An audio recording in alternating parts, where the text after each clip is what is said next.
Guys, आपने फिल्मों में तो कई सुपर हीरो देखे होंगे, पर अमेरिका में रहने वाले डैनियल किश किसी रियल सुपर हीरो से कम नहीं है, क्योंकि पूरी तरह से अंधे होने के बावजूद भी वो अपने कानों से देखते हैं। जी हाँ गाइस, अब ठीक सुन रहे हैं। दरअसल 13 महीने की उम्र में आई कैंसर से उनकी दोनों आंखें चली गई। इससे हार ना मानते हुए उन्होंने एक सोल्यूशन निकाला।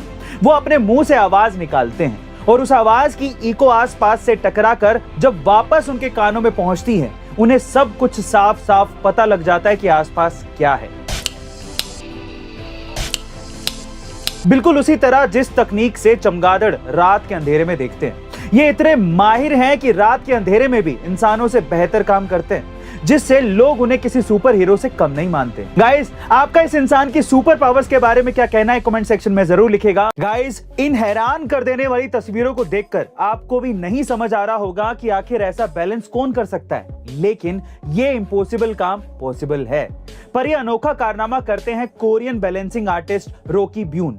इस बैलेंसिंग की शुरुआत हुई जब उनका डिवोर्स हुआ और वो बहुत उदास थे। उन्होंने तब अनजाने ही पत्थर बैलेंस करने शुरू किए, जिससे उन्हें खुशी मिलती थी। फिर क्या था, वो इसी पैशन को आगे बढ़ाते गए और अपनी इसी आर्ट से पूरी दुनिया में मशहूर हो गए। वो कहते हैं ना कि अक्सर हम अंधेरों में अनजाने नए रास्ते ढूंढ निकालते हैं। रोकी ब्यून ने कुछ ऐसा ही कर दिखाया। गाइस, क्या आपको पता है कि नेटफ्लिक्स की शुरुआत 3000 रुपए से हुई थी, और वो भी एक गलती से।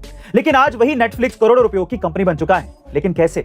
दरअसल ये बात है साल 1990 की, जब नेटफ्लिक्स के फाउंडर्स ने एक फिल्म की डीवीडी रेंट पर ली थी, जिसे वो लौटाना भूल गए और इसीलिए उन्हें काफी ज्यादा पेनल्टी फीस देनी पड़ी। लेकिन यहां से उन्हें एक आइडिया आया और उन्होंने साल 1997 में अपने दोस्त के साथ मिलकर ऑनलाइन डीवीडी रेंटल सर्विस शुरू कर दी थी।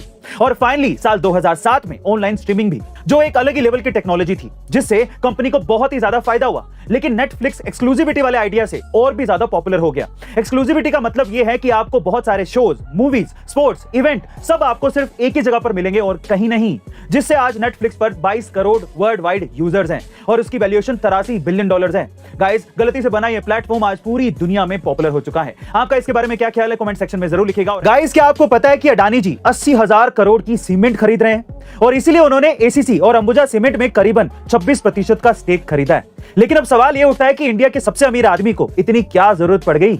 दरअसल अडानी जी के ज्यादातर बिजनेसेस ऑफलाइन ही हैं, जैसे कि इंफ्रास्ट्रक्चर, रियल एस्टेट और एयरपोर्ट इंफ्रास्ट्रक्चर, और इन सारे बिजनेसेस में सीमेंट का बड़ा रोल होता है। लेकिन अडानी जी के लिए प्रॉब्लम यह थी कि एसीसी और अंबुजा दोनों ही टॉप 2 सीमेंट ब्रांड्स हैं, इसलिए उन्होंने इन दोनों कंपनियों में इन्वेस्ट कर दिया ताकि उनके लिए अल्ट्राटेक के बाद ये 2 सीमेंट भी सस्ते हो जाएं।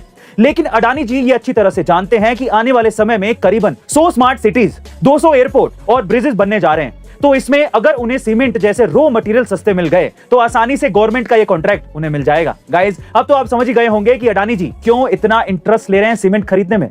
आपका इसके बारे में क्या ख्याल है कमेंट सेक्शन में जरूर लिखिएगा और ऐसे अमेजिंग वीडियोस के लिए शेयर, सब्सक्राइब एंड लाइक। मिलते हैं अगली वीडियो में।